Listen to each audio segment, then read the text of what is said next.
अभिवादन स्वीकार कीजिए ब्रजेश मिश्रा का। आप देख रहे हैं द डिबेट और आज हम बात करेंगे उत्तर प्रदेश में कोरोना वायरस के बढ़ते हुए कहर की।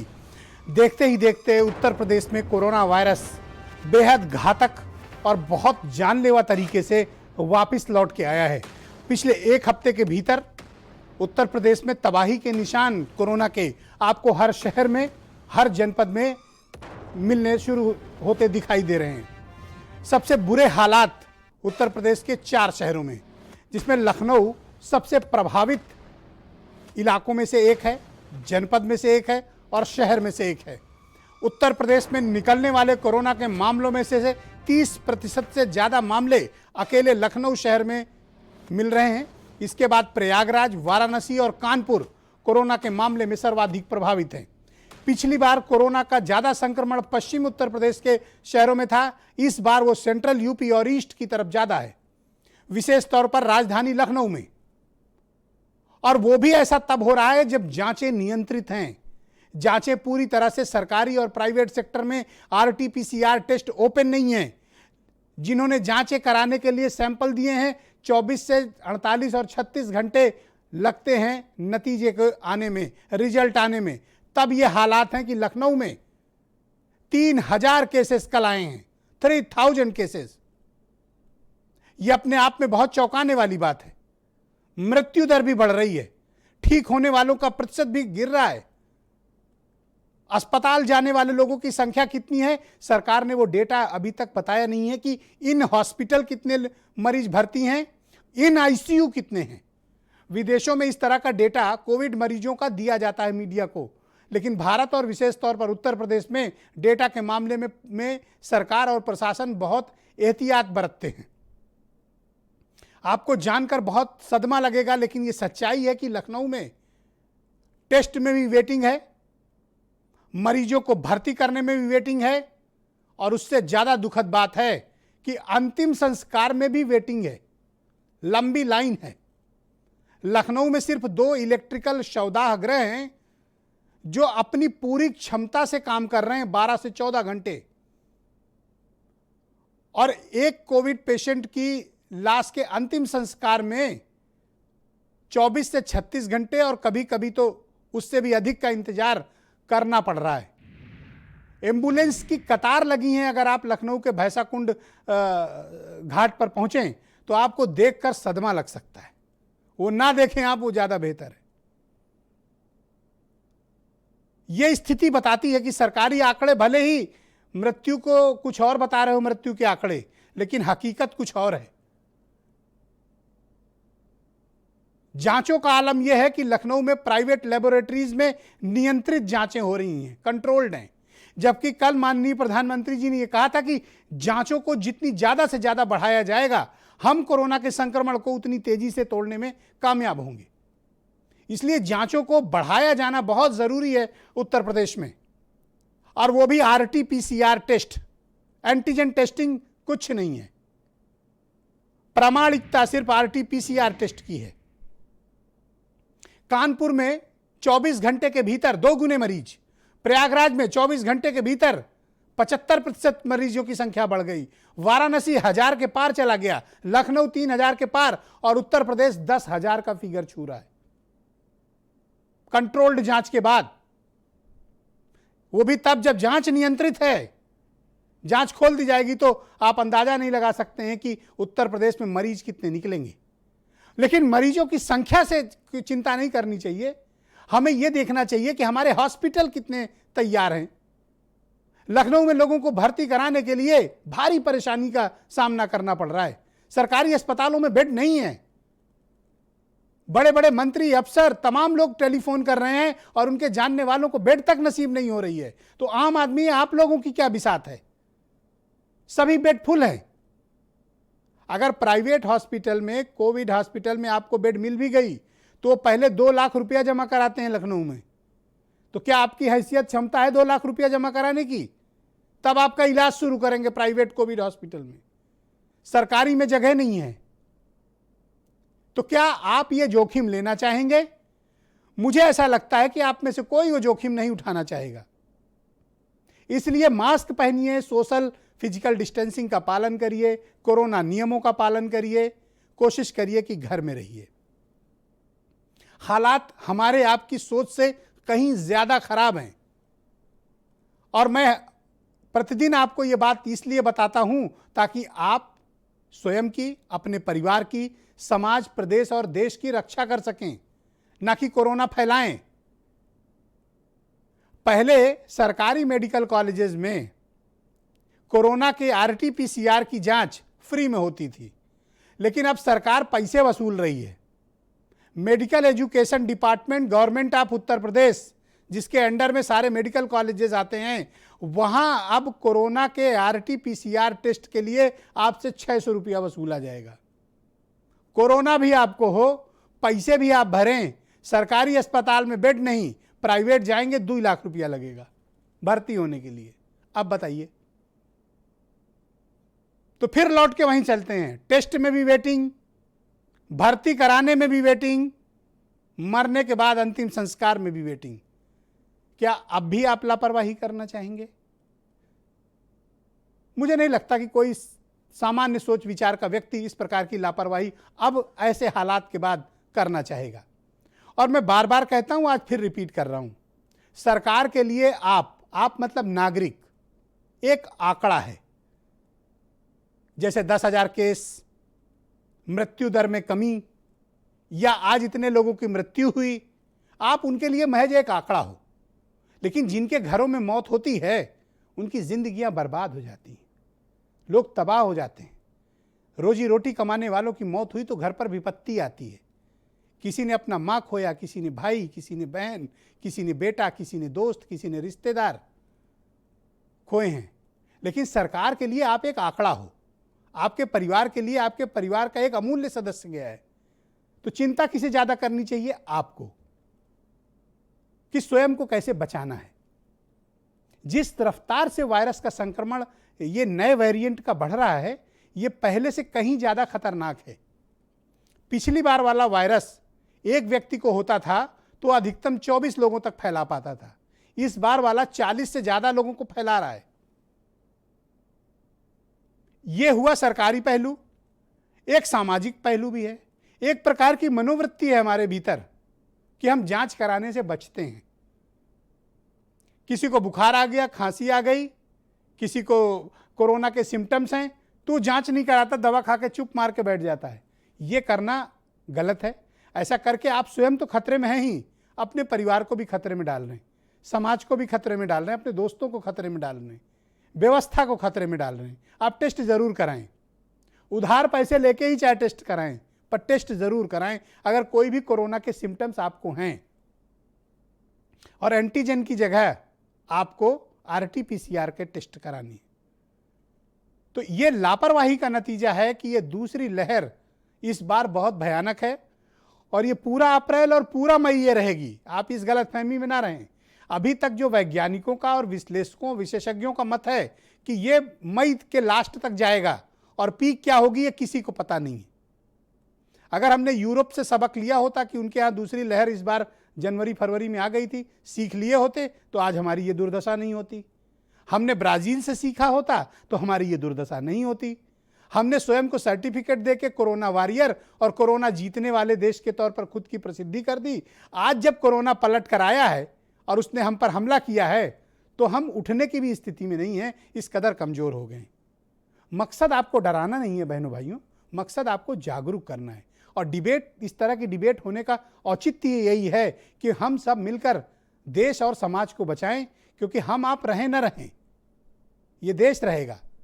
आने वाली नस्लों के लिए अच्छा हिंदुस्तान, अच्छा उत्तर प्रदेश, अच्छा लखनऊ, अच्छा उत्तर प्रदेश देकर जाएं। ये हमारी आप सबकी नैतिक और सामाजिक जिम्मेदारी है। इसलिए इस मामलों पर सार्वजनिक बहस होना बेहद आवश्यक है। मैं चाहता हूं कि कुछ डिबेट में आप कुछ बयान सुने, फिर मैं एक बड़ी डिबेट को आगे बढ़ाता हूं। इसमें टेस्टिंग और ट्रैकिंग की बहुत बड़ी भूमिका है। हम टेस्टिंग को लाइट न लें। टेस्टिंग को हमें हर राज्य में इतना बढ़ाना होगा कि पॉजिटिव रेट कैसे भी करके 5% के नीचे ला करके रखा है। सौदागरी में लंबी वेटिंग चल रही है, लोग दाह संस्कार तक नहीं कर पा रहे हैं, अस्पतालों में बेड की व्यवस्था नहीं है, वेंटिलेटर की व्यवस्था नहीं, वैक्सीनेशन समाप्ति के कगार पर है। सरकार पूरी तरह इसकी जिम्मेदार है। एक वक्त में किसी भी मस्जिद में 100 से ज्यादा लोग जमा ना हों और मस्जिदों में भी मास्क है, सैनिटाइजेशन है, सोशल डिस्टेंसिंग का पूरा ख्याल रखा जाए। जो संसाधन हमने पिछले साल डेवलप किया था वो संसाधन पुनः उसको सक्रिय किया गया है। जहाँ जहाँ मेडिकल कॉलेजेस और प्राइवेट मेडिकल कॉलेज जोड़े गए हैं, जैसे कानपुर में आपके जोड़े गए हैं, इन सभी को कितना करना है, कितनी बेड्स की व्यवस्था है, कितने पेशेंट हमारे होम आइसोलेशन में है, कितने हमारे अस्पतालों में हैं, और आगे यदि मृत्यु होती है तो उनका डेथ ऑडिट कैसे होता है, वो सभी चीज़ें हम देखते हैं ताकि हम उसका अनुभव प्राप्त करते हुए और भी हम सतर्क हो जाएं। रोम जल रहा था, नीरो बंसी बजा रहा था। उत्तर प्रदेश में शमशानों में लाशों की कतारें लगी हुई हैं और प्रदेश के मुख्यमंत्री बंगाल में काला जादू दिखा रहे हैं। तो आज के कार्यक्रम में मेरे साथ रितु रावत बीजेपी से हैं, doctor SNS Yadav farmer CMO रहे हैं उत्तर प्रदेश में लखनऊ के, डॉक्टर वैभव खन्ना निदेशक health city hospital, professor Abhishek Mishra Samajwadi party से हैं, डॉक्टर सूर्यकांत जी मुझे ज्वाइन कर चुके हैं, रोहित अग्रवाल और उमाशंकर पांडे। बहुत शुक्रिया और बहुत बहुत धन्यवाद आप सभी का। इस कार्यक्रम में आज सब आप उपस्थित हुए। मैं ये उम्मीद करता हूँ कि आज राजनीति छोड़कर आप सब जनता को कैसे बचाएं, क्या तरीके अपनाएं, लापरवाहियां कैसे रुकें, सरकारों को क्या करना चाहिए, इन सब बारे में अगर हम बात करेंगे तो मुझे लगता है कि हम एक बेहतर संदेश इस डिबेट के जरिए दे पाएंगे। रितु जी, शुरुआत मैं आपसे करना चाहता हूं। लापरवाही का स्तर ये हो गया है कि आज देश में पिछले 24 घंटे के भीतर 1,31,000 केसेस आए हैं और ये अब तक का रिकॉर्ड है। मुझे लगता है कि आने वाले कुछ दिनों में हम ब्राज़ील को पार करके दुनिया में नंबर 2 की पोजीशन में पहुंचने वाले हैं और ये बेहद चिंताजनक बात है। ब्रजेश जी, जो आपने बातें कही वो वाकई मतलब सोचने वाली बातें हैं और हमें आज राजनीति ना करके हमें सिर्फ अब अपने देश की जनता के लिए सोचना होगा कि हमें क्या करना चाहिए, क्योंकि ये लापरवाही जो हमने की है वो हमारी तरफ से भी है। जब आपने देखा लॉकडाउन था, हर इंसान घर से बाहर निकलने पर मास्क लगा के बाहर निकलता था। हर चीज़ की मतलब उसको पता था कि सब्जी लानी है तो बाहर से धो के लाना है, कम बाहर निकलना है। लेकिन जिस तरह जब लॉकडाउन ख़त्म हुआ तो आपने देखा किस तरह भीड़ सड़कों पे आ गई, मार्केट में आ गई। किसी ने मतलब ये सोचा ही नहीं कि कोरोना आज भी गया नहीं है, कोरोना आज भी है। लेकिन लोग सोच रहे थे कोरोना चला गया है, लोग बाहर जाके खाना खा रहे हैं, चाट खा रहे हैं। ये सारी चीजें जो आज जो हमें दिखाई दे रही है उसका कारण ही ये है कि हमारी लापरवाही हुई है। सरकार के पास सहूलियत होती है लेकिन इतनी नहीं होती है कि जिस तरह कोरोना फैल गया कि पूरे हॉस्पिटल में बेड लग जाए, क्योंकि इस देश की जनता आप भी जानते हैं कितनी जनता है। तो इसमें हमारा भी तो नुकसान, हमने खुद भी तो अपना नुकसान किया है ना। सरकार तो अपना कार्य कर रही है, ऐसा नहीं है कि सरकार ने वैक्सीन नहीं लग रही है, सरकार उसके लिए काम नहीं कर रही है, सरकार टेस्ट के लिए काम। लेकिन अगर सरकार ने समय रहते सावधानी बरती होती मैडम, तो आज ये हालत नहीं होती कि 1,31,000 केस एक दिन में आए। मुझे याद है कि 16 सितंबर को जब पहली लहर थी तब 97,000 केसेज आए थे। इस देश में सर बच्चों की तरह हमें सिखाया कि आप हाथ धोइए, बार बार सैनिटाइज यूज कीजिए, मास्क यूज कीजिए, जबकि ये तो हर इंसान को पता होता है कि सफाई रखनी है, कि हमें क्या आज जब कोरोना कोई गया तो नहीं था, क्या हमें वो चीजें दोबारा नहीं करनी थी, अपने आप को सेफ्टी नहीं रखनी थी, क्या हमें लापरवाही बरतनी नहीं थी? मतलब लापरवाही हमने बरती। हम मार्केटों में वैसे ही निकल गए, आधे लोग मास्क मतलब ये भी था कि 2,000 रुपए जुर्माना है, तब भी लोगों को डर नहीं था। धन्यवाद। तो ये आज इसका नतीजा है कि आज कोरोना इतना ज्यादा बढ़ चुका है और अभी अब हम लोगों को इसके लिए खुद भी आगे आना होगा, सरकार के साथ। प्रोफेसर अभिषेक मिश्रा समाजवादी पार्टी के स्पोक्स पर्सन है। प्रोफेसर साहब, एक समाज के रूप में, एक सरकार के रूप में, क्या हम लापरवाह हैं या हमारी विफलता है कि कोरोना का संक्रमण रिकॉर्ड स्तर पर है और इतना है कि अब बड़ा डरावना है, विशेष तौर पर उत्तर प्रदेश के 4 शहरों में, और उसमें भी अगर आप राजधानी लखनऊ के हालात देखें तो स्थिति बेहद खराब है।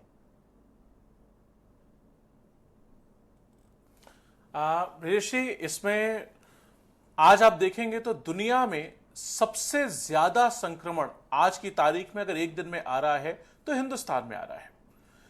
कहीं भी इस स्पीच से नहीं आ रहा। आज प्रधानमंत्री जी ने भी कहा है, उन्होंने अपनी गलती स्वीकारी है और उन्होंने कहा है कि हमें जो इन्फेक्शन रेट है उसको 5% से नीचे लाना है, जो कि आज उत्तर प्रदेश का 7.1 है। कुछ प्रदेशों का आप अगर देखेंगे तो ऑलमोस्ट 8%, 9%, 11, 12, 13% तक भी है जी। आप दूसरी चीज फ्रंट पे अगर हम देखें तो जिस तरीके से हमें इसकी तैयारी करनी चाहिए थी, अगेन मैं आपने क्योंकि कहा पॉलिटिकल चर्चा ना हो तो मैं इसलिए पॉलिटिकल ये नहीं कहूंगा कि भारतीय जनता पार्टी सरकार को करना था, लेकिन जो हमें अरेंजमेंट्स करने थे, चाहे वो हॉस्पिटल्स में करने थे, चाहे बेड्स की प्लानिंग करनी थी, चाहे प्री पोजिशनिंग करनी थी, दुनिया के हर देश में first wave, second wave, third wave, in fact इस समय Germany, Europe, Poland almost fourth wave में है। आपको याद होगा इंग्लैंड ने, यूके ने पूरा एक बार लॉकडाउन लगाया, फिर पूरा खोला, फिर दोबारा लॉकडाउन लगाया, अब उसको दोबारा फेज आउट कर रहे हैं। यही सेम चीज ऑस्ट्रेलिया ने किया, यही सेम चीज कनाडा ने किया, यही सेम चीज न्यूजीलैंड ने किया। तो अलग अलग देशों ने इस लाइन पे काम किया है। हम वैक्सीनेशन की जहां तक बात करें, इसके 3-4 प्रोटोकॉल्स हैं। सबसे पहला टेस्टिंग का, टेस्टिंग के बाद आपको आइडेंटिफिकेशन का, ट्रीटमेंट का, आइसोलेशन का और कॉन्टैक्ट ट्रेसिंग का। हम कौन सा काम ठीक से कर रहे हैं? ना हम टेस्टिंग ठीक से कर रहे हैं। हम आज भी लगभग 70% के आसपास ही आरटीपीसीआर कर रहे हैं, जो कि आपने अभी बताया 600 रुपए देना पड़ा है आज आदमी को। अगर मेरे परिवार में 5 लोग हैं और मेरे पड़ोस में हो गया है और कायदन मुझको कराना चाहिए तो 3000 रुपए में खर्च करूं तब मैं कराऊं, और अगर मेरे पड़ोस में 5 लोगों को हो जाए एक महीने में तो मैं 15,000 रुपए खर्च करूं तब जाकर के मेरा टेस्ट हो सकता है। सरकार ने क्यों बंद कर दिया? यही मुख्यमंत्री उत्तर प्रदेश की जब बिहार गए थे तो कह रहे थे हमारी सरकार बना दो, मुफ्त में वैक्सीन लगाएंगे। उत्तर प्रदेश में वैक्सीन क्यों नहीं मुफ्त में लग सकती? क्यों नहीं लग सकती?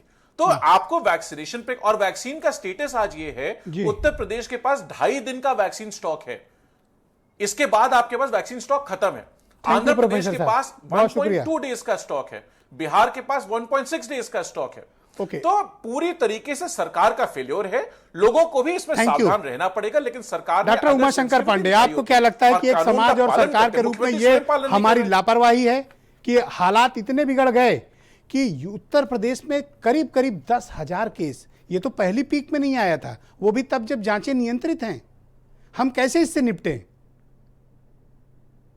देखिए ब्रजेश जी, निश्चित रूप से ये बेहद गंभीर और चिंताजनक विषय है, वो भी तब जब देश के प्रधानमंत्री को मुख्यमंत्री के सम्मेलन में ये बोलना पड़े कि आप लोग घबराइए नहीं, आप लोग टेस्टिंग करिए, उससे मत घबराइए कि संख्या बढ़ा। ये हिदायत किसको दे रहे थे नरेंद्र मोदी जी? ये मुझे लगता है भारतीय जनता पार्टी की प्रवक्ता और योगी जी को समझ लेना चाहिए, और ये दिखावे का खेल बंद होना चाहिए। उन लोगों के बारे में भारतीय जनता पार्टी की संवेदनहीन सरकार को जरूर सोचना पड़ेगा जो जिंदगी भर संघर्ष करते रहे, हॉस्पिटल की लाइन में लगे, रेलवे की लाइन में लगे, और मरते हुए आज उनको सौदाह गृह के लाइन में लगना पड़ा है। इससे ज्यादा शर्मनाक बात और क्या हो सकती है? इससे ज्यादा शर्मनाक बात क्या हो सकती है कि जो मुख्यमंत्री 5 राज्यों के चुनाव में घूम घूम कर उत्तर प्रदेश को रामराज्य बता रहे हैं, उन्हीं के लेवल 3 के हॉस्पिटल में 495 बेड केवल हैं, जिसमें एसजीपीजीआई, राम मनोहर लोहिया और केजीएमयू मिला के 200 में 110 बेड हैं, 90 बेड खाली हैं राम मनोहर लोहिया में लेवल 3 का। पीजीआई के लिए 250 में सिर्फ 200 बेड हैं, 50 बेड उसमें भी खाली हैं, और केजीएमयू के 380 में से 185 बेड केवल भरे हैं, यानी कि 830 में से 495 बेड इन्होंने केवल तैयार किया है। और बातें बड़ी बड़ी कहते हैं 84 देशों को वैक्सीन दे दिया। हमने अपने देश के लोगों को मरने के लिए छोड़ दिया क्या? वाहवाही, फेल विदेश नीति के लिए आप वाहवाही के लिए कुछ भी करिए, लेकिन हमारे देश के नागरिकों को, हमारे प्रदेश के नागरिकों को मरने के लिए क्यों छोड़ दिया? और यह कितना बेशर्मी भरा बयान है भाजपा प्रवक्ता का कि ऊपर से गलती जनता के ऊपर छोड़ दिया। कह रही है कि जनता की गलती है। प्लीज पहले राउंड में नो इंटरप्शन। मैडम कैसे बोले? नो मैडम, सही तरीके से बोल रहा हूं। मैडम पहले राउंड में कोई किसी को इंटरप्ट नहीं करेगा, सिर्फ उमाशंकर बोलेंगे। अगला सुनिए, इससे आगे सुनिए और आपको तमीज समझ में आ जाएगा। सिर्फ उमाशंकर बोलेंगे। सुन लीजिए, पहले बेशर्मी है ये। अगर उत्तर प्रदेश के मुख्यमंत्री एक तरफ कोरोना की बात करते हैं और दूसरी तरफ खुद उस प्रोटोकॉल का अरे चुप करे, पहले चुप कराइए इनको। हाँ बोलिए बोलिए बोलिए ये आने नहीं देना चाहती आप है। बोलिए बोलिए उत्तर प्रदेश के मुख्यमंत्री 6 तारीख को भाजपा के स्थापना दिवस पर आते हैं। सुनील बंसल जो इनका संगठन महामंत्री है, उनको कोरोना हो जाता है, वो ट्वीट धन्यवाद करते हैं, शुक्रिया, लोग अपनी जांच करा लें। धन्यवाद और मुख्यमंत्री जी अगले दिन ओके शुक्रिया धन्यवाद। दोनों लोग शांत हो जाएं। विवेक क्या मुख्यमंत्री आरोप प्रत्यारोप के लिए मैंने नहीं बुलाया। उमाशंकर जी प्लीज कोऑपरेट करें। रोहित अग्रवाल थैंक यू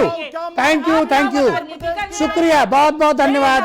बहुत उमाशंकर जी मान जाइए, मुझे मजबूर मत करिए वरना मुझे आवाज बंद करनी पड़ेगी। क्या वो कोरोना के प्रोटोकॉल को इनकी आवाज बंद की जाए, डॉक्टर सूर्यकांत जी को जोड़ा जाए। डॉक्टर सूर्यकांत जी आप मुझे बताइए कि ये दूसरी लहर सर बेहद घातक है और इस बार का जो संक्रमण है उसका विस्तार बड़ा विस्फोटक है। आप देखें, चाहे बनारस का देख लें, कानपुर का देख लें, प्रयागराज देख लें, लखनऊ के हालात तो और भी ज़्यादा ख़राब हैं। स्थितियाँ बिगड़ी कैसे इतनी? जी देखिए, मैं इसको इस तरह से ब्रजेश जी समझाने की कोशिश करता हूँ। भारत समाचार के दर्शक बहुत समझदार हैं, मैं उनकी प्रशंसा करता हूँ और आपकी प्रशंसा इसलिए करता हूँ कि इस मुद्दे को पहले दिन से लेकर और अब तक आपने जिस अंजाम पे पहुंचाया है वो काबिल तारीफ है। ये एक देखिए, आपने बहुत फिल्में देखी होंगी, लव ट्रायंगल हुआ करता था, उसमें एक त्रिकोण बनता था, 3 उसमें एंगल हुआ करते थे। ये भी एक ट्रायंगल है और फॉर्चुनेटली या अनफॉर्चुनेटली ये लव ट्रायंगल नहीं है। एक ट्रायंगल पर वायरस है, दूसरे ट्रायंगल पर वैक्सीन है और तीसरे ट्रायंगल पर होस्ट बिहेवियर है। देखिए, वायरस अपना काम कर रहा है, वो हमारे हाथ में नहीं है। वैक्सीन हमारे हाथ में थी, लेकिन वैक्सीन पे इतने प्रश्न चिन्ह खड़े हो गए कि पहले चरण की वैक्सीन जब हेल्थ केयर वर्कर्स के लिए आई, जिसमें 3 करोड़ टारगेट था, उस 3 करोड़ टारगेट में 1 करोड़ का भी टारगेट पूरा नहीं हुआ। वैक्सीन के प्रति जो एग्रेसिव बिहेवियर हमारा तरफ से होना चाहिए, जो एक्सेप्टेंस होनी चाहिए थे, वो नहीं हुई। हमने वो मौका खो दिया। जब 27 करोड़ नेक्स्ट चरण में आया तो 27 करोड़ का टारगेट नहीं हुआ। अभी थर्ड फेज में केवल देश में 7 करोड़ लोग ऐसे हैं जिनको दोनों डोजेस वैक्सीन की लगी हैं। इसका मतलब हम टारगेट से बहुत पीछे चल रहे हैं, हमारा टारगेट इस देश में है 90 करोड़ को कम से कम वैक्सीनेट करना। अब सोचिए, 90 करोड़ के टारगेट के सामने हमने अभी 3 महीने लगभग होने आए हैं, हमने केवल 7 करोड़ को कंप्लीटली वैक्सीनेट कर पाया है। नंबर 1 बात, वैक्सीन और वायरस के बाद तीसरा सब जो त्रिकोण है, जो त्रिकोण का तीसरा कोण है, वो है हमारा होस्ट बिहेवियर, यानी हमारा व्यवहार। ये व्यवहार भी हमने नहीं रखा कोविड प्रोटोकॉल के अनुरूप। और नए साल की शुरुआत में जैसे ही वायरस की संख्या कम हुई, लोगों के संक्रमण की संख्या कम हुई, वैक्सीन आई, हमने सोच लिया कि जैसे कोविड खत्म हो गया, हमें निजात मिल गई, हम फ्री हो गए, हम कुछ भी करने के लिए फ्री हो गए और हमने सब प्रोटोकॉल, यहां तक कि हमने नमस्ते करना बंद कर दिया, हाथ धोना बंद कर दिया, हमने मास्क लगाना बंद कर दिया और शारीरिक दूरी की तो धज्जियां ही उड़ा दी। तो इस त्रिकोण को जब तक आप नहीं समझेंगे, इस त्रिकोण की जब तक एनालिसिस नहीं होगी, एक चीज और मैं बता दूं कि आपने कहा स्थिति कैसे आई। पिछले वर्ष क्या हुआ था कि जब 500 के करीब केसेस पहुंचे थे, उस समय 3 महीने का लॉकडाउन लग गया था और 3 महीने का समय मिल गया था हमें तैयारी को। देखिए, कोरोना बहुत खतरनाक है, इस बार वो कोई समय नहीं दे रहा है। लॉकडाउन लगाने की हम स्थिति में नहीं है। माननीय प्रधानमंत्री जी ने भी परसों की मुख्यमंत्रियों की बैठक में स्पष्ट कर दिया है कि शायद देश अब लॉकडाउन लगाने के लिए तैयार नहीं है और अब कोई समय नहीं दे रहा है कोरोना। इसलिए कम समय में हमें एग्रेसिव वैक्सीनेशन करना होगा, हमें एग्रेसिव अपना जो बिहेवियर है वो ठीक करना होगा, तभी जाकर हम निजात पा पाएंगे। सर, प्रधानमंत्री जी तो ये भी उन्होंने जोर देकर कहा 24 मिनट के स्पीच में, testing testing testing and testing. जी, पर अफसोस की बात है कि जिस एग्रेसिव टेस्टिंग की बात माननीय प्रधानमंत्री कह रहे हैं वो हमें जमीन पर दिखती नहीं। सर, आपकी बात बिल्कुल ठीक है कि हमें टेस्टिंग, देखिए टेस्टिंग तो मूल मॉडलिटी है। जैसे कहते हैं पेड़ होता है ना, पेड़ का तना, वो जो जड़ होती है, ये रूट है। इसी रूट से हम पहुंचेंगे। हमें टारगेट, हमारा जो कोविड है वो किससे मिलेगा? हमें इसी टेस्टिंग से मिलेगा। और हमें याद है जो हमने छोड़ा था उत्तर प्रदेश में, वो करीब 1.25 लाख टेस्टिंग पर डे पे छोड़ा था। अब आज की जो हमें जरूरत है वो 2 लाख से भी ज्यादा टेस्टिंग की जरूरत है। सर, अफसोस की बात यह है कि इसमें आप कम से कम 70% तो RT-PCR रखिए सर। जी, आपका तो 50% का रेशियो है। आप बिल्कुल सही बात है। RT-PCR की सबसे ज्यादा सेंसिटिविटी और स्पेसिफिसिटी है। हमारा चॉइस ऑफ ट्रीटमेंट वही होना चाहिए। बिल्कुल सहमत हूं मैं आपसे। ऑलराइट, डॉक्टर एसएनएस यादव मुझे ज्वाइन कर चुके हैं, लखनऊ के सीएमओ रह चुके हैं। डॉक्टर यादव बहुत शुक्रिया आपका। मैं आपसे समझना चाहता हूं कि स्थिति इतनी ख़राब कैसे हो गई, वो भी लखनऊ के भीतर कि 3000 केसेस। कैन यू एक्सपेक्ट, मतलब कोई इसको इमेजिन किया जा सकता है, अपेक्षा की जा सकती है कि लखनऊ में हालात इतने ख़राब हो जाएं कि टेस्टिंग के लिए लाइन, भर्ती के लिए लाइन, बेड उपलब्ध नहीं है, और अगर मृत्यु हो जाए कोरोना मरीज की तो अंतिम संस्कार में वेटिंग? देखिए ब्रिजेश जी, हम लोग 13 महीने से तैयारी कर रहे हैं कोरोना की, और कोरोना हमारा सितंबर, अक्टूबर, नवंबर तक खूब अच्छी तरीके से रहा है, और पीक हमारे क्या सितंबर, अक्टूबर में रहा है। परंतु मैं ये बताना चाहता हूं कि एक आपको भी हमने भेजी थी 7-8 महीने पहले MIT की study, Massachusetts institute of technology, जो बोस्टन USA में है। आप शेख जी जानते होंगे उसकी विश्वसनीयता क्या है। उसने कहा था कि इंडिया में विंटर 2021 के लास्ट में 2.87 लाख केसेस पर डे होंगे। 2.87 लाख आज, हाँ, ये 8 महीने पहले की स्टडी थी। तो क्या आप भूल गए? क्या मैसाचुसेट्स इंस्टीट्यूट पर आपकी विश्वसनीयता नहीं रही? आपको भी हमने भेजा था उस स्टडी का व्हाट्सएप पर। मुझे आपने भेजा था, मेरी फाइलों में सुरक्षित है। सुरक्षित होगा तो आप देखिएगा, और पूरे देश में सर्कुलेट हुआ था। और मैंने जब लोगों को बताया तो ये कहा गया कि आप डर फैला रहे हैं। कोई डरने की जरूरत है। अभी मैं आपको बता रहा हूं, मैं आपको डरा रहा हूं, किसी को डरा रहा हूं। अगर ये इन्फेक्शन ग्रामीण एरिया में फैल गया तो आप रोक नहीं पाएंगे, क्योंकि ग्रामीण एरिया जो ग्रामीण है, मास्क नहीं लगा रहे हैं, सोशल डिस्टेंसिंग नहीं हो रहा, शादी विवाह बरही तेरही में वैसे भीड़ें हो रही हैं, बसेस और रेलगाड़ियां चल रही हैं, सब शहरों से इन्फेक्शन ला के गाँव में अगर फैल गया तो बड़ी विकट स्थिति होगी। उसकी आप कल्पना नहीं ब्रिजेश जी कर सकते हैं। इसलिए अब भी समय है कि हम जाग जाएं और जो टेस्टिंग, ट्रैकिंग और ट्रीटमेंट इस सब का पूरा प्रोटोकॉल करें। अब मैक्सिमम ऑक्सीजन बेड बढ़ाए। Oxygen oxygen oxygen oxygen is only game changer. Again I am saying जी, फिर मैं कह रहा, पहले भी कहा था कि ऑक्सीजन ही इसमें गेम चेंजर है। और जो कोमार्बिड मरीज है उनमें खास तरीके से हम उनको हॉस्पिटलाइज करें, जो इल्डरली है, कोमार्बिड है, प्रेग्नेंट लेडीज है, डायलिसिस के, ट्रांसप्लांट वाले, कीमोथेरेपी वाले, इन मरीजों पर बहुत ही ध्यान देने की जरूरत है। और ज्यादा से ज्यादा लेवल 2-3 के अस्पताल को हम लोग विकसित करें, तभी हम जनता को स्वस्थ रख पाएंगे। सर, जिस शहर में से उत्तर प्रदेश की हुकूमत चलती है, जिस शहर में सरकार के बेहतरीन अस्पताल हो, SGPGI, लोहिया, KGMC, लोक बंधु, क्या एक से एक बढ़कर बेहतरीन हॉस्पिटल सरकारी हैं, पर देखिए उस शहर में लोगों को बेड नहीं नसीब हो रही है। डेफिनेटली बेड के लिए तो 3-3, 2-2 दिन लोग इंतजार कर रहे हैं, और भी चीजों के लिए। आप सर, आप तो सीएमओ रहे हैं, आप किसी को फोन कर देंगे तो आपका मरीज तो भर्ती हो जाएगा, आम आदमी कहां जाएगा? नहीं, पहले भर्ती हो जाते तब हमको भी दिक्कत हो रही, क्योंकि मैं भी सोशल हूँ, बहुत सिफारिशें आ रही हैं। कितना टाइम लगता है आपको किसी को भर्ती कराने में? भर्ती कराने में इस समय तो PGI में एक कोई भर्ती नहीं कर सकता। लोहिया में भी यही हालत हो गई है कि बिल्कुल एक भी ICU के बेड नहीं है, PGI में एक भी ICU के बेड नहीं है, KGMC में एक भी ICU के बेड नहीं है, इरा पूरा भरा पड़ा है। अगर हम कहीं भर्ती करा पाएंगे तो इंटीग्रल में और TSM में या प्राइवेट वाले में ना, जहाँ 2 लाख रुपया लगता है। हाँ जी, बहुत शुक्रिया आपका, धन्यवाद। डॉक्टर वैभव खन्ना मेरे साथ मौजूद हैं।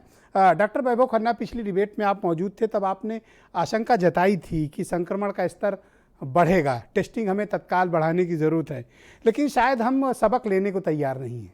आप कहते रहिए, लेकिन आपकी बातों से हमें फ़र्क नहीं पड़ता, हमें मतलब समाज और सरकार को।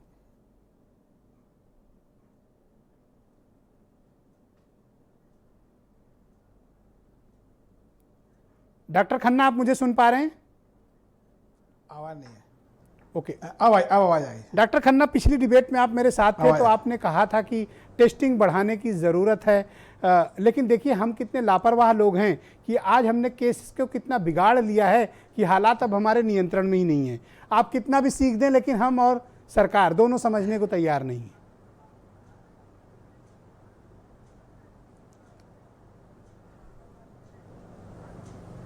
ओके, लग रहा है मेरी आवाज़ उन तक पहुंच नहीं रही, मैं कोशिश करूंगा उन्हें कनेक्ट करने की। रोहित, आपसे समझना चाहता हूं कि सरकारी मेडिकल कॉलेजेस में अब तो पैसे लेकर जांच होने लगी, आपको पता है ये बात?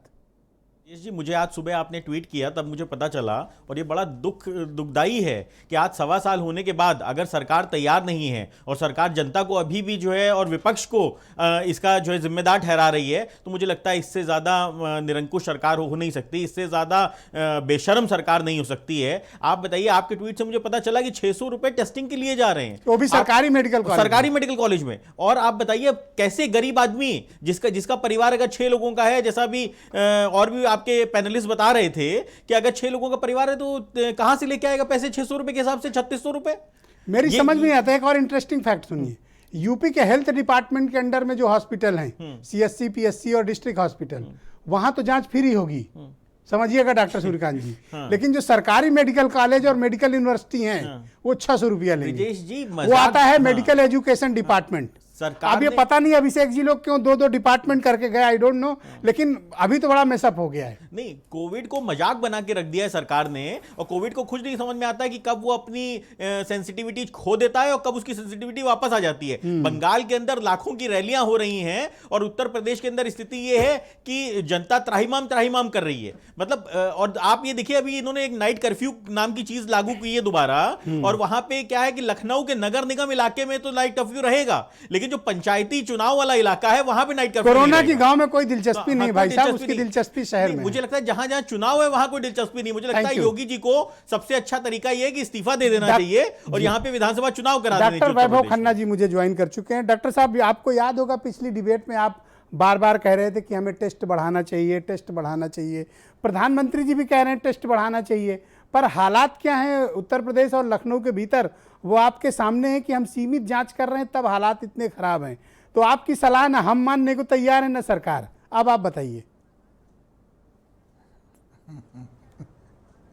देखिए, जैसी जो पॉइंट आपने उठाया है वो ठीक है, लेकिन हुआ क्या है कि आरटीपीसीआर की जब रिपोर्ट पॉजिटिव आ रही हैं तो लोग ऑब्जेक्ट कर रहे हैं, जबकि कोई भी पैथोलॉजी, कोई भी लैब फालतू में पॉजिटिव रिपोर्ट नहीं देगा। जब पॉजिटिव आएगी, जब किट बोलेगी तब देगा। हमारे देश की जो पॉपुलेशन है, जो डेंसिटी है और सुविधाएं हैं, तो यहाँ नंबर बढ़ेंगे, जो इसमें कोई आश्चर्य नहीं है कि नंबर बढ़ गए हैं। ये जो कोरोना है ये म्यूटेंट है, ये वेरिएशन है। तो अगर वेरिएशन है तो और बढ़ेगा और फैलेगा।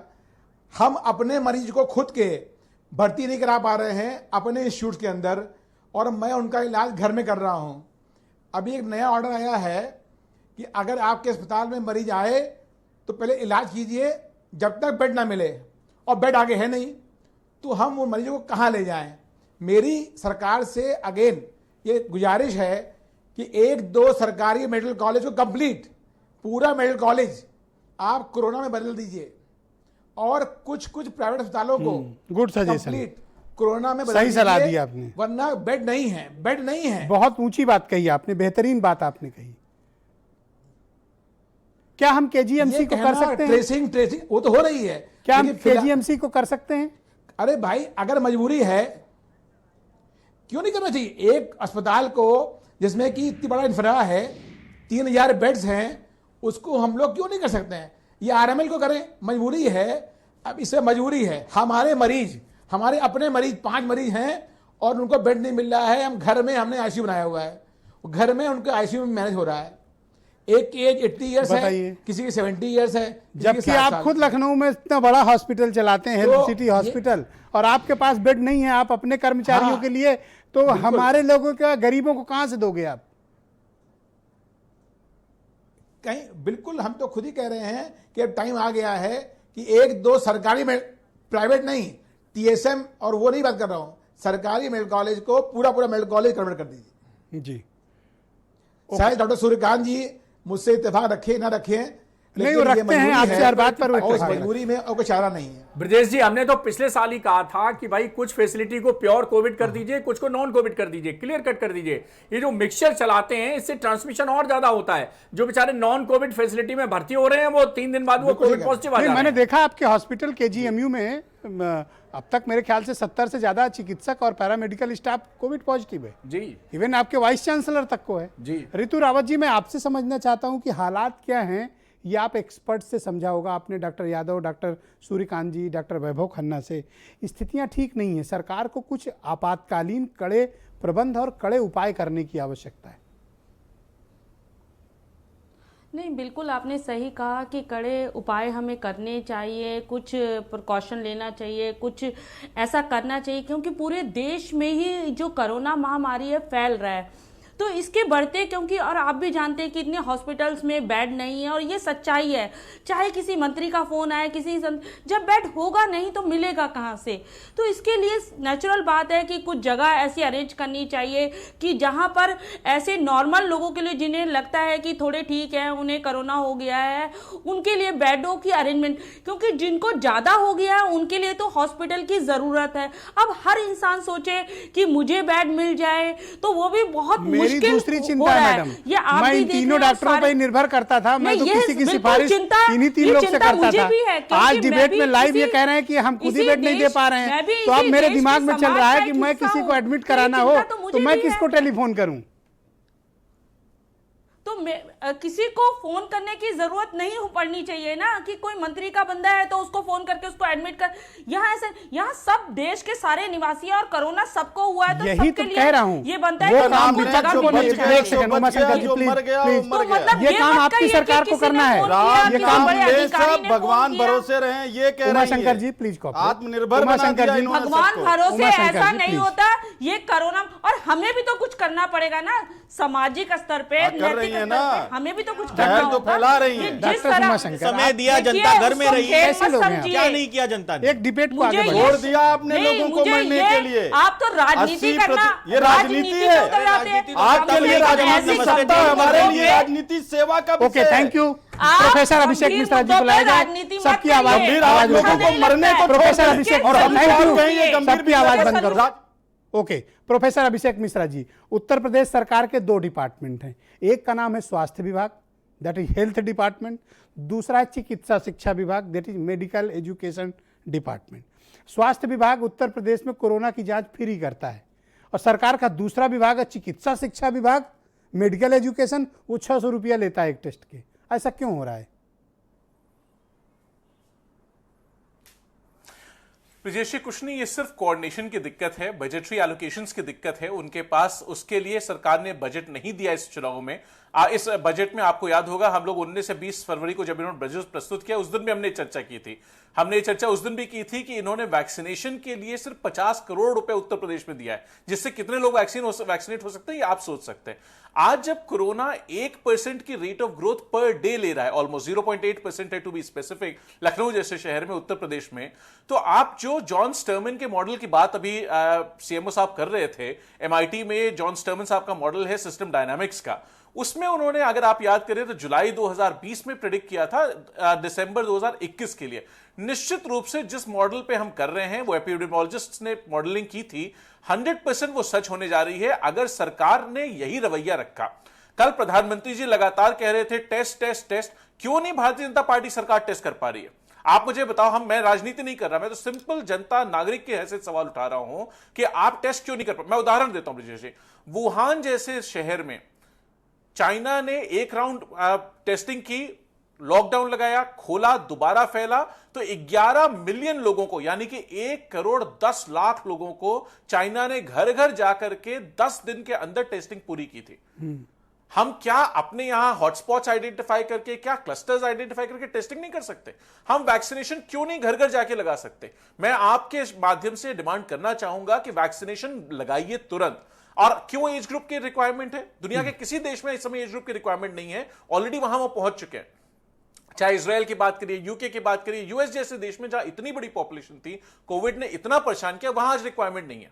हमारे आपके यहाँ 18 से 45 का जो मेन एज ग्रुप है, जो मोबाइल है, जो पैसा कमाने के लिए और वही ज्यादा इन्फेक्टेड हो रहा है, रोज घर से निकलता है, उसके लिए वैक्सीनेशन नहीं है। हम और आप वैक्सीनेशन नहीं लगवा सकते आज, अगर लगवाना चाहें तो इन चीजों को सरकार को समझना होगा। सरकार को यह कहने से कि हम टेस्ट कर रहे हैं, आप कहां टेस्ट कर रहे हो मुझे बता दीजिए, कोई जगह जहां कर रहे हो टेस्ट, आप ये वैक्सीनेशन नहीं कर पा रहे, वैक्सीनेशन टेस्ट के लिए लोग मारे मारे फिर रहे हैं, वैक्सीन नहीं, आप कहां टेस्ट कराएंगे इस वक्त कोई बता नहीं सकता कि अगर किसी को टेस्ट कराना हो तो कहां जाए, वो कोई स्पॉट तक चिन्हित नहीं है कहां पे टेस्ट कराना है।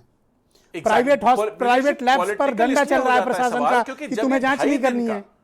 ओके, डॉक्टर उमाशंकर पांडे, आपको क्या तकलीफ है भाई? आप बार बार डिबेट में टोका टाकी कर रहे थे, बोलिए।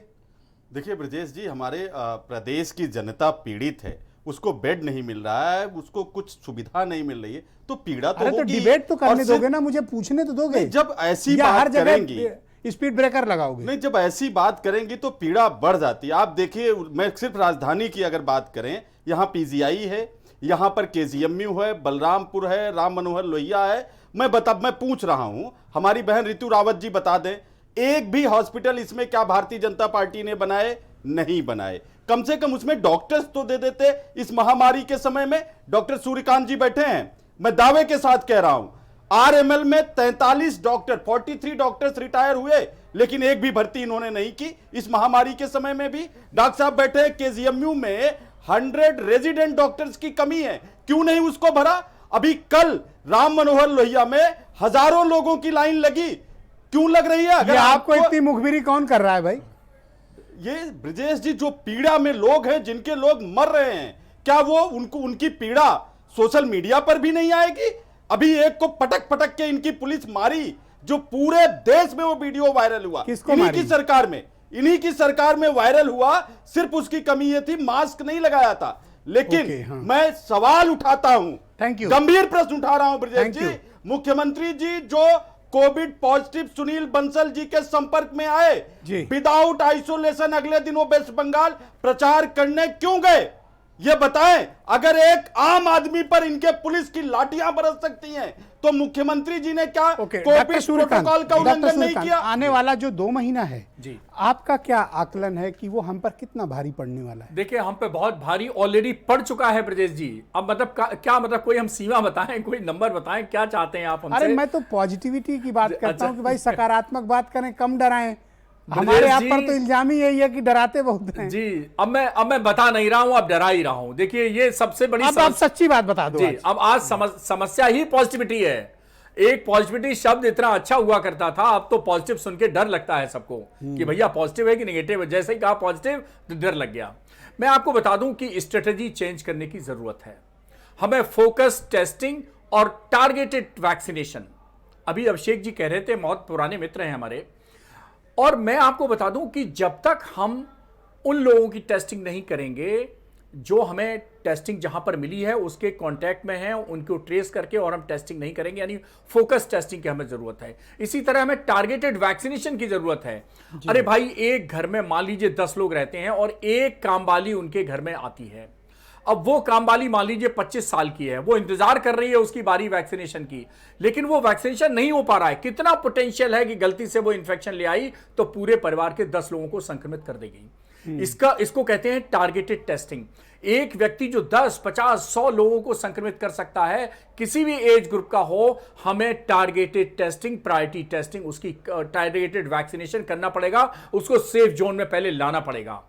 हमें ऐसे क्लस्टर्स, ऐसे लोग, अब सब्जी बेचने वाला है, एक सब्जी बेचने वाला दिन में कम से कम 100 लोगों को सब्जी बेच रहा है, यानी 100 लोगों से उसका ट्रांसमिशन हो रहा है, तो उसकी हमें फोकस टेस्टिंग करनी पड़ेगी प्रायोरिटी बेसिस पे।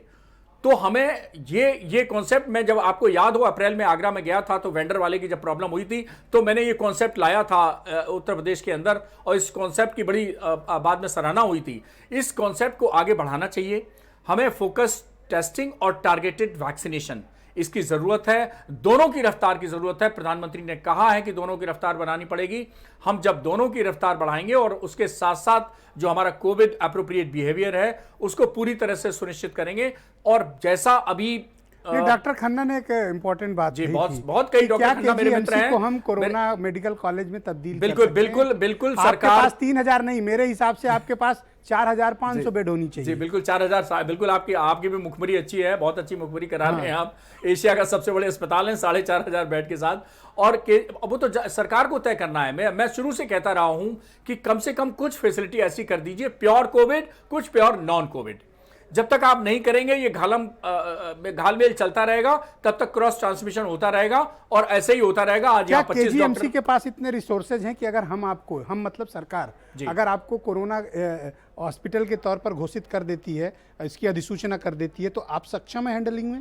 नहीं, मुझे देखिए ऐसा है कि मैं तो एक चिकित्सक हूं वहां पर, मात्र मुझे ऐसा लगता है कि सरकार को बलरामपुर हॉस्पिटल के डायरेक्टर, राममनोहर लोहिया के डायरेक्टर, हमारे कुलपति जी, संजय गांधी पीजीआई के, और जितने 8-10 मेजर हॉस्पिटल हैं उन सबके डायरेक्टर्स और वाइस चांसलर और उनके सुपरिंटेंडेंट के साथ एक मीटिंग करनी चाहिए और एक फीजिबिलिटी एक्सप्लोर करनी चाहिए और तुरंत ही ये इस तरह का डिसीजन लेना चाहिए कि ये प्योर कोविड है और ये प्योर नॉन कोविड। सर हमारे यहाँ वो काम आईएएस अधिकारी करते हैं, जो डॉक्टरी का काम है वो आईएएस अफसर करते हैं। मैं तो आपका माध्यम से सुझाव दे रहा हूं। यहाँ बीजेपी के हमारे यहाँ आईएएस अफसर ही एमएस है, आईएएस अफसर ही एमडी है, वो बेहतर ऑपरेशन के तरीके, कोविड हैंडलिंग बेहतर आप लोगों से बता सकता है। सर आप लोगों को उनसे सीखने की आवश्यकता है, आईएएस अफसरों से। सर वो ज़्यादा बेहतर तरीके से आपको बता पाएंगे चिकित्सा कैसे की जाए, कोविड से कैसे हैंडल किया जाए, नॉन कोविड क्या होता है, कोविड क्या होता है, म्यूटेंट क्या होता है, वेरिएंट क्या होता है, ये आपको उनसे सीखने की सर आवश्यकता है। ये है उत्तर प्रदेश में एक्चुअली। मेरी बात का बुरा मत मानिएगा। ओके, डॉक्टर यादव मेरे साथ मौजूद हैं। आप क्या पास कोई सुझाव हैं कि हम क्या बेहतर इंतजामात आपातकालीन परिस्थितियों में कम से कम लखनऊ में तो करें, क्योंकि यहाँ हालात बहुत ही खराब हैं डॉक्टर साहब। देखिए लखनऊ नहीं, ये पूरे प्रदेश का मामला है। आप देख रहे होंगे कि पूरे प्रदेश में जो कोविड के मरीजों की संख्या बढ़ती जा रही है। केवल लखनऊ का ही करके आप 23-24 करोड़ जनता का नहीं भला कर सकते। और जो आपने कहा कि पूरे अस्पताल को कर दिया जाए, तो कुछ अस्पताल तो ऐसे हैं, कुछ इंस्टीट्यूट ऐसे हैं जिनके कि कुछ दिन पहले एक वीसी में किसी के डायरेक्टर ने कहा कि हमारे पास केवल 90 नर्सेस हैं। तो क्या 90 नर्सेस पर 700 बेड का आप कोविड अस्पताल चला सकते हैं? हमारे ख्याल से तो बिल्कुल नहीं चला सकते। दूसरा कि आपको बेड है, बेड के साथ साथ आप मैन पावर डेवलप करने होंगे। पहले भी हमने सुझाव दिया था कि हम लोग के पास बहुत सारे dental doctor, Ayush doctor, dental pharmacist है, आयुष फार्मासिस्ट है, जो बेरोजगार पड़े हैं उनको प्रशिक्षित किया जाए और ट्रेन करके कोविड के लिए, इस महामारी से बचने के लिए अगर हम इस तरीके से कैपेसिटी बिल्डअप कर लिए होते तो बेड की संख्या जितना चाहे उतना बढ़ा लिए होते और सबका इलाज हो जाता। तो कैपेसिटी बिल्डर, ह्यूमन रिसोर्सेज का डेवलपमेंट बहुत ही ज्यादा जरूरी है, खास तरीके से कोविड के मरीजों के लिए। ऑलराइट, मुझे याद है कि एक कैंसर हॉस्पिटल भी आप जब सीएम हुआ करते थे तो लखनऊ में बना था, खैर अभी तक शुरू नहीं हो पाया है। वहां क्या हम बेड की व्यवस्था नहीं कर सकते थे? बिल्कुल, कैंसर हॉस्पिटल में कर सकते हैं। चिन्हट में एक प्रसूति गृह बना था 50 बेड का, बाल महिला चिकित्सालय महात्मा गांधी के नाम से। उसको कम से कम लेबर और मैटरनिटी, जो हमारी गर्भवती महिलाएं हैं उनके प्रेगनेंसी, डिलीवरी या छोटे बच्चों के कोविड बच्चों के इलाज के लिए किया जा सकता है। बहुत सारे फैसिलिटीज हैं जो कि क्रियाशील नहीं हो पा रही है, only due to the lack of manpower. अगर मानव संसाधन और इक्विपमेंट डेवलप कर दिया जाए तो ये सारी फैसिलिटीज अच्छी तरीके से। Thank you sir, thank you. Doctor Vaibhav Khanna, Lucknow को इस समय कितने बेड की आवश्यकता है हमारी उपलब्धता के मुकाबले, और आपको क्या लगता है कि हम इस परिस्थिति का मुकाबला कैसे करें अभी के जो हालात हैं? कम से कम 3000 बेड की व्यवस्था तुरंत करनी चाहिए। उसमें से कम 1000 बेड हों L3 वाले। उसके लिए मेडिकल कॉलेज बहुत ज़रूरी है, कि चाहे KGMC या कोई भी RML किसी को मान लें, पहली बात। दूसरी बात, डॉक्टर सूर्यकांत ने कहा वो सब करें, लेकिन रूट पर जाएं, अपनी इम्यूनिटी बढ़ाएं। और तीसरी बात जो बहुत ज़रूरी हो गई है, हर कोविड अस्पताल में एक वार्ड बनाएं। ऐसे बहुत से मरीज हैं जिनकी RT-PCR नेगेटिव है लेकिन और मार्कर्स सब पॉजिटिव हैं, उनको कोई नहीं ले रहा है, ना कोविड अस्पताल ना नॉन कोविड अस्पताल। तो प्रायोरिटी पे हर कोविड अस्पताल में कम से कम 50-100 बेड ऐसे हों जहां पे एक हॉल में, जहां वो मरीज भर्ती हो सकें और उनका इलाज हो सके, वरना वो मरने के लिए मजबूर हैं। ये बहुत बड़ी समस्या है। तो मेरी एक गुजारिश है कि एक मेडिकल कॉलेज सरकारी और कुछ प्राइवेट अस्पताल कंप्लीट उनको ले लें, कंप्लीट ले लें कि भैया यहाँ पे आपको कोविड का इलाज करना पड़ेगा। और कोई सोल्यूशन नहीं है इस वक्त इस समस्या को निदान करने का। ओके, आप मानते हैं कि ये हेल्थ इमरजेंसी सिचुएशन है? बिल्कुल है। आज की हालत में जो चल रहा है और लोग परेशान हैं। हमने कितने लोगों को घर में इलाज करा रहा हूं, मेरे पास टेक्नीशियंस हैं, पैरामेडिकल्स हैं, उनके थ्रू हम उनको घर में इलाज करा रहे हैं उनका। ओके, रोहित, जिस तरह की स्थितियां बनी, क्या हमने सबक नहीं लिया या सीखा नहीं, या सरकार उदासीन रही? देखिए ब्रजेश जी, हम करीब करीब 1.25 साल से देश के अंदर इमरजेंसी की स्थिति में घोषित करके हम बैठे हुए हैं, और ऐसी स्थिति में ना तो हम बाकी चीजें कर पा रहे हैं और ना ही हम कोविड को संभाल पा रहे हैं। स्थिति ये है कि हर जगह अव्यवस्था फैली हुई है, चाहे वो टेस्टिंग हो, चाहे वो उसके बाद हॉस्पिटल्स के अंदर व्यवस्था हो, या उसके बाद शमशान की व्यवस्था हो। आज की अव्यवस्था की स्थिति ये है, शामली के अंदर 3 महिलाओं को इन्होंने कोविड के वैक्सीन के नाम पे इन्होंने एंटी रेबीज का इंजेक्शन लगा दिया, कुत्ता काटने वाली, हाँ कुत्ता काटने वाली वैक्सीन का इंजेक्शन लगा दिया। और एक अभी कोई कंप्लेंट आई थी जिसमें महिला ने बताया कि 2 वैक्सीन एक साथ लगा दिए गए, 2 डोज एक साथ लगा दी गई उस महिला को। तो आप देखिए इतनी अव्यवस्था फैली हुई है और इतनी सीरियस बीमारी में, तो मुझे लगता है सरकार पूरी तरीके से अपनी नैतिकता खो चुकी है, क्योंकि आपके पास पर्याप्त समय था।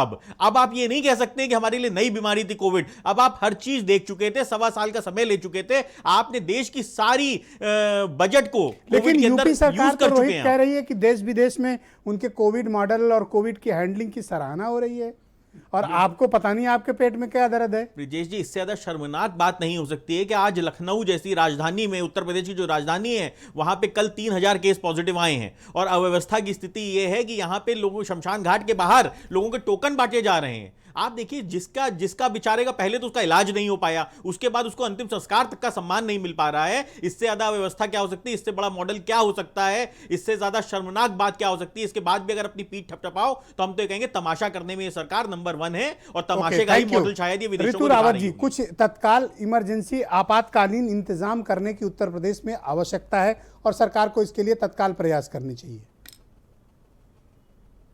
सर, उत्तर प्रदेश में नहीं, पूरे देश में इस चीज़ की व्यवस्था होनी ही चाहिए, ये बात पक्की है। मैं दिल्ली जैसे शहर में रहती हूँ जो राजधानी है, यहाँ पर भी मेरे घर के आसपास पुलिस वाले बैठे हुए हैं, और कोरोना के कई लोग, एक एक बिल्डिंग में कई लोग हैं। तो ये फैल तो रहा है, लेकिन ये चीजें क्यों हुई, इसके पीछे जी इस व्यवस्था की जिम्मेदारी किसकी है? भाजपा जो सरकार में है उसकी है कि विपक्ष की है?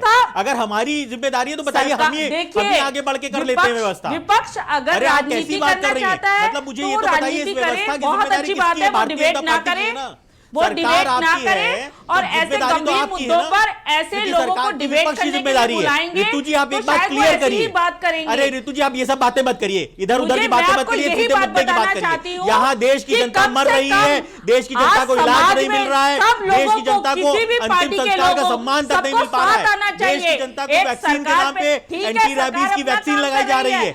आप मुझे बताइए, जिम्मेदारी सरकार की है, फेल्योर सरकार का है कि विपक्ष का फेल्योर है? अरे क्या हमारा फेल्योर है ये? थैंक यू मत लड़ाई कीजिए, शर्म करिए। थैंक यू, शुक्रिया।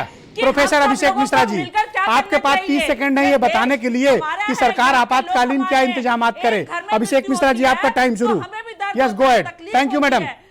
अभिषेक जी बोलेंगे। हम तो राजनीति करने डिबेट पे आए हैं, टेस्टिंग पे इनको ध्यान देना पड़ेगा, टारगेटेड टेस्टिंग करें, जो कॉन्टैक्ट ट्रेसिंग है, जो प्रोफेसर साहब बोलेंगे, का आइसोलेशन करें, जो उसके अलावा जो है हम कॉन्टैक्ट ट्रेसिंग करें, वैक्सीनेशन पे ध्यान दें, और बेड्स की कैपेबिलिटी बढ़ाएं, इमीडिएट सप्लाई बढ़ाएं, और थोड़ा बहुत मैं निवेदन करना चाहूंगा भारतीय जनता पार्टी से कि मुख्यमंत्री कुछ वक्त उत्तर प्रदेश में भी बिताएं, और जो आइसोलेशन के नियम नॉर्मल आदमी पे लागू हैं, वो नियम आपका समय शुरू हुआ। यस, गो अगर यहां रहे, सुझाव सबसे पहले तो सही सुझाव बात है दीजिए। कि मुख्यमंत्री जी उत्तर प्रदेश में रहें, आपदा में अवसर तलाशना बंद करें। बरेली में इनके लोगों ने 7343 टेस्ट एक ही मोबाइल नंबर पे कर दिए, तो ये आपदा में अवसर तलाशना बंद करें। सुझाव है कुछ जी? सुझाव है? हाँ, बिल्कुल सुझाव है कि देखिए, टेस्टिंग, ट्रेसिंग, ट्रैकिंग और टीकाकरण, इसको पुरजोर तरीके से डॉक्टर सूर्यकांत जी, 30 सेकंड सर, सुझाव दीजिए, क्या तत्काल हमको इंतजाम करना चाहिए?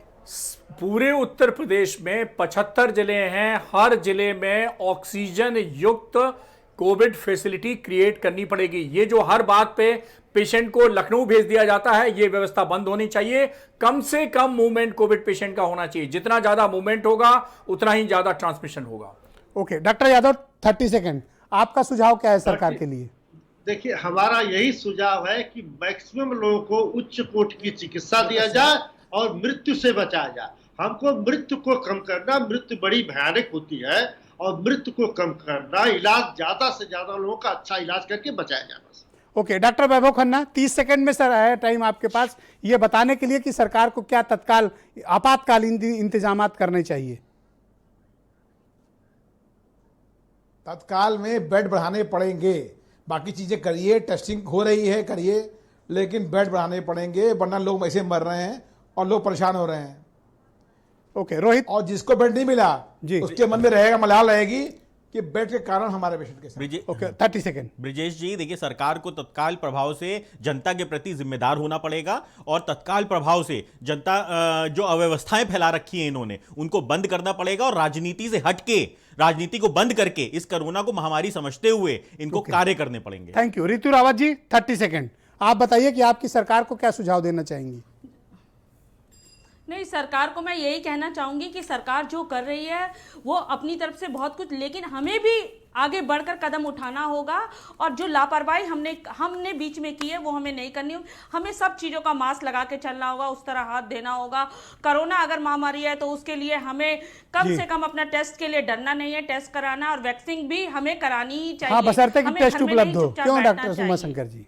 बिल्कुल, मुख्यमंत्री जी बाहर रहेंगे, प्रवक्ता धन्यवाद, बहुत बहुत शुक्रिया आप सबका, बहुत बहुत धन्यवाद, बहुत बहुत शुक्रिया। और आप सबका भी बहुत बहुत धन्यवाद। लेकिन आग्रह है कि कृपया मास्क पहनें, सोशल और फिजिकल डिस्टेंसिंग का पालन करें, बहुत आवश्यक हो तभी घरों से निकलें, क्योंकि हालात बहुत ख़राब हैं। इतने बड़े बड़े डॉक्टरों की बात आपने सुनी, ये बड़े बड़े हॉस्पिटल चलाते हैं, कोई सुपर स्पेशलिटी हॉस्पिटल चलाता है, कोई डायरेक्टर है, कोई सीएमओ रह चुका है। इनके फ़ोन पर मरीज नहीं अस्पताल भर्ती होते थे, लेकिन आज ये अपने मरीज को भर्ती नहीं करा पा रहे हैं। इनकी बातें सुनकर कुछ तो आप सीखिए, समझिए और जानने की कोशिश करिए कि मसला वो नहीं है जो आपको बताया जा रहा है, मसला उससे कहीं ज़्यादा गंभीर, घातक, जानलेवा और संक्रामक है। आपको अपना ध्यान रखना होगा। बहुत बहुत शुक्रिया, धन्यवाद, नमस्कार।